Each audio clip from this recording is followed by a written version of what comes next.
Hey everyone, welcome back to my YouTube channel, and today I'm doing another interview. My guest today is a musician and they've appeared on The Voice UK. They did really well and made it to the semi-finals, and today they're going to come on and tell us a little bit more about themselves and their career. So today Emmanuel Smith will be joining me. Hey guys, my name is Emmanuel Smith and I'm so excited to be on this show with Charlie. And honestly, I was on The Voice 2019, made it to the live semifinals, and I had my own headline show, Sell Out at the Indigo O2. So yeah, I'm excited to be on here. Thank you so much for coming. So today we're going to be talking about your music career. My first Yeah. question is, when did you first get into the music world? For me, I was born and raised in the church, so I grew up in Ghana. In the church scene, Africa, it's all about music and everything. So that's where the passion for music really grew for me. I remember me and my friends, we would just literally gather all the cooking pots from my mom's kitchen, take it outside. It will become the instrument, the band and everything, and I'll be the lead singer. My friends would just be playing the instruments and everything. So that's where music really grew for me. Oh, fantastic. And when did you audition for things before The Voice? So what was kind of the first music experience you've ever did? Yeah, so in 2015, I actually auditioned for X Factor and The Voice. And I remember I queued for hours, like outside, and for like 10 hours or something. And I remember I went into that little cubicle with the producers in there, and X Factor just said nope. And then I went for The Voice the next day, they said no as well. So I was like, wow. So I was really hurt and devastated by that. And in 2017, I auditioned again for X Factor and The Voice, and still got no with the X Factor this time. I made it to like the judges' day, and I didn't get to sing in front of them. So that was 2017. So I just got to a point I was like, I can't bother to do this no more. When you leave things to fate, and it was like, if it's meant to be, let it be. And the following year, I had emails from The Voice and X Factor asking me to come for an audition. Oh, fantastic. It's great that they invited you back and everything. But yeah, I think it's great how you kind of went and then you tried again. I think it's always great when you persevere with it.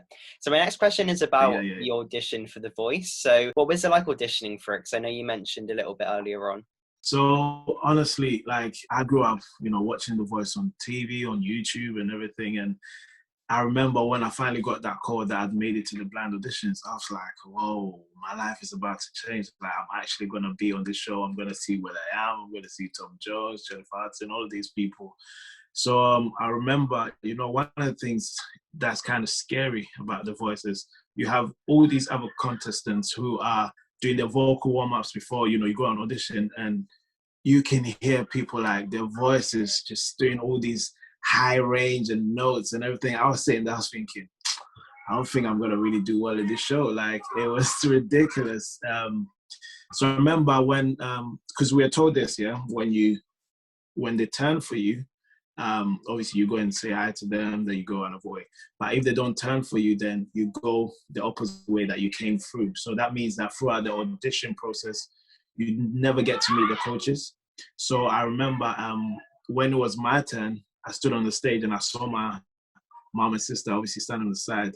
And I remembered everything that we'd been through as a family, all the struggles and everything. And before I went on the stage, it told me that Hallelujah is Jennifer Hudson's favorite song. So that was pressure in itself. I was thinking, oh gosh, I really have to do the song justice. So I remember when I started singing, and she was the first person that turned, and that's when I was like, wow, like she actually loved what she heard.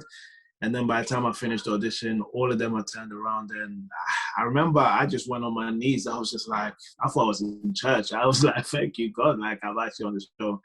But it was surreal. Like, just hearing them talk to me, like, you can imagine them talking on YouTube, on TV, but to actually see them talking to me, like, mentioning my name and all that, it was crazy. So that whole experience was like, wow.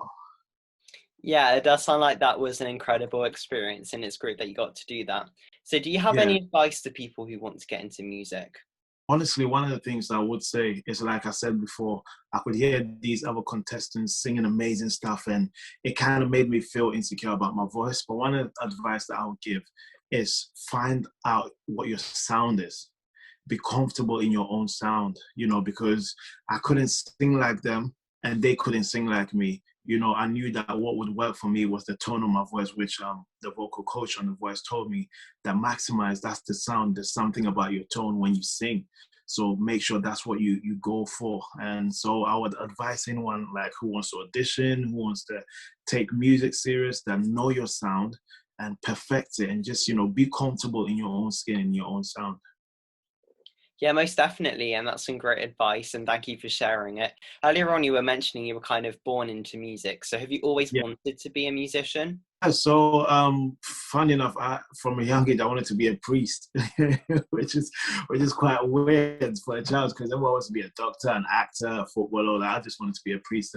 So music was kind of just something I would say I stumbled upon. Like, just I sang one time at church and I just saw the reaction of people, and I was like, oh, there's something here. So that's when I really kind of took music serious, and yeah, I've never looked back, and I'm actually glad I can do this for a living. I think like that's great that you can do it for a living and everything. So Yeah. a minute ago we were talking about The Voice and how it was like auditioning and being in the first round, but obviously you went all the way to the semi-finals. So what was it the other rounds like first of all, and what was it like being mentored as well? Honestly, I think one of the most scariest rounds was the knockouts. Like, no, the knockouts and the battles. Because the battles, obviously, you know that the battles, someone could steal you. And because I had 4 chair turns, I believe that even if Will didn't pick me, I'm sure the others someone would steal me. So I was kind of not too scared about that. But the knockouts was the scariest one because it's like he had a pick off between me and 2 girls who were amazing, Ileana and I forgot the other girl's name. And it was like I remember standing there, and you know anyone that knows Will he talks for ages, so they had to edit some of what he was saying out, and he kept going on, and you know they were like, yeah, Will, tell us who you're gonna put through. So I was standing there, my heart was beating. I was thinking, if he doesn't pick me, then that's the end of the road, literally. And then I think he started talking, and then he's like, yeah, the person I'm putting through is the lion named Emmanuel. And I was like, what? Like, I'm through to the live shows because, you know, being on the show, that's where everyone wants to get to. You want to get to the live shows. You want to experience the live shows. So for me, being mentored by William was just crazy because when Black Eyed Peas came out with Where Is the Love, it was one of my, you know, ultimate favorite songs. And to actually be mentored by Will.i.am and just, yeah, went to the studio with him, recorded a song. So hopefully that will be coming out soon as well. So yeah, it was amazing. Yeah, it definitely does sound amazing. It sounds like he was a great person to mentor you. That's super Yeah. exciting about the song. Like that'll be great when that comes out. Yes, it's gonna be awesome. Like imagine being in the studio with Will.i.am and you know recording the song. And I'll give you a little teaser. This is exclusive. No one has heard it anywhere, so I'm just gonna give you a little bit. So it's saying we're going. The sun is shining. Everything's all right. It's a brand new day. Everything's all right. Yeah, so I'll leave it as that. But yeah, it's gonna be yeah. Oh, amazing. Well, thank you for sharing a little snippet there. And it sounds like a really cool song. So I can't wait to hear that. Thank you, Charlie. Yeah, you're most welcome. So do you look up to anybody in the music world? Yeah, kind of a lot of people. I love James Arthur. Till today, I still go on his X Factor audition, and I think that it's one of the most powerful auditions I've ever seen. I love Ed Sheeran, and obviously Stormzy is amazing. So just watching Stormzy headline Glastonbury inspired me that one day I want to be able to headline Glastonbury as well. So that's where I'm pushing towards. And yeah, those are the artists that, you know, there's a whole bunch, but I really love James Arthur, Ed Sheeran, Stormzy, those kind of people, yeah. Yeah, those are great people to look up to, and they sound like really inspiring as well. So Yeah, if you could pick what has been the best moment in your career? wow. I would say, apart from The Voice, it would be having my own headline show at the O2. Usually the stereotype is, oh, people go on these singing shows and nothing really comes out, you know, they disappear, you don't hear nothing about them. So to come off that show and then to have my own show at the O2 and sell it out, we had about 2,500 people there that came to watch me, bought tickets to come and watch me, and it was amazing. So I would say that's there because I remember I cried on stage. My mom was there watching me and everything. So that's one of the best moments in my career so far. Yeah, definitely. And that does sound like an incredible experience. How did you kind of get involved with that? Because that's such a huge opportunity.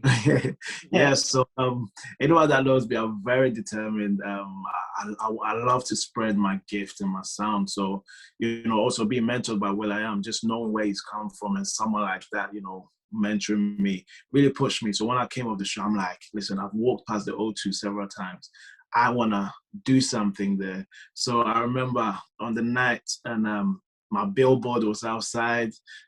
People were queuing all around the O2, and that was the same place because when I auditioned for X Factor in 2015 and no, in 2017, imagine I was auditioning for X Factor at that same venue where no one knew who I was, and then I'll say what 2 years later, I'm headlining my own show at the same place at the O2. So that was crazy. That was crazy.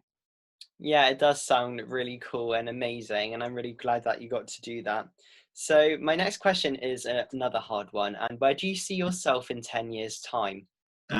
Definitely a global superstar, like just traveling around singing, and not just that, but just I love to bring people in to what I do. I like to give people opportunities.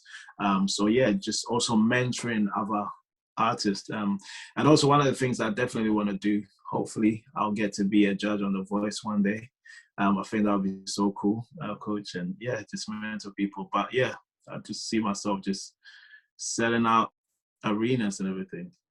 Oh, incredible. And they sound like some really cool dreams to have. And yeah, yeah, definitely. That'll be really cool if you're a judge on The Voice. So yeah, maybe we'll see you on TV. Definitely, definitely. Yeah, that would be so cool. So, do you have any other hobbies that run alongside music? So I'm actually a motivational speaker.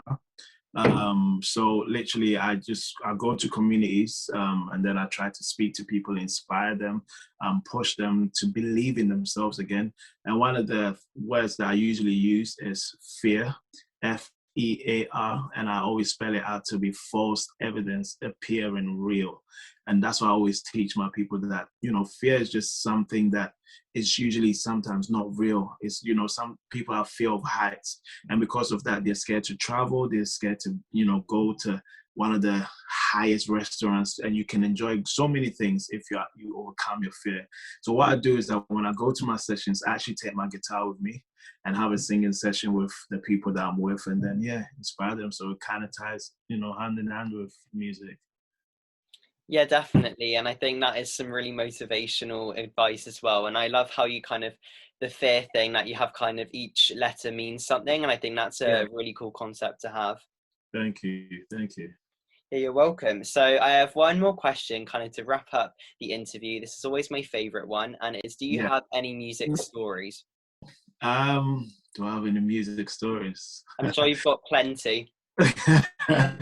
Yeah, I think one of the places I've always wanted to travel to is America, and I remember my first time getting an invitation to go to America, and they bought my ticket, booked my hotel, Hilton, and I remember I went to the hotel and it was like literally like the 50th floor.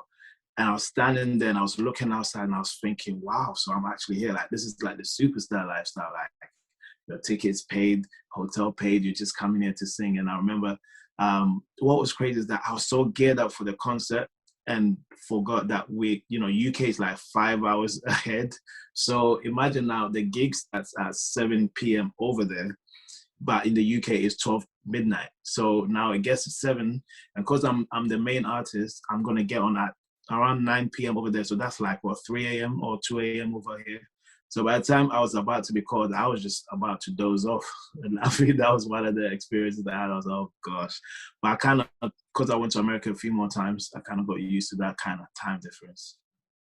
Yeah, that's super cool that you got to travel to America, and it sounds like a really cool place to perform as well. Yeah, yeah, yeah. Amazing. Yeah, that's great. So we have came to the end of the interview now, and it's been great finding out more about yourself and your career. So thank you so much for taking your time to come on here today. Nah, thank you, Charlie. And I want to say to people as well that they should keep supporting you, keep subscribing, keep checking your stuff out because you're gonna be interviewing the biggest stars, the Jay-Z's, the Beyonce's, all of them. So we're just literally the starting for what you're getting to. So yeah, I appreciate you having me on here.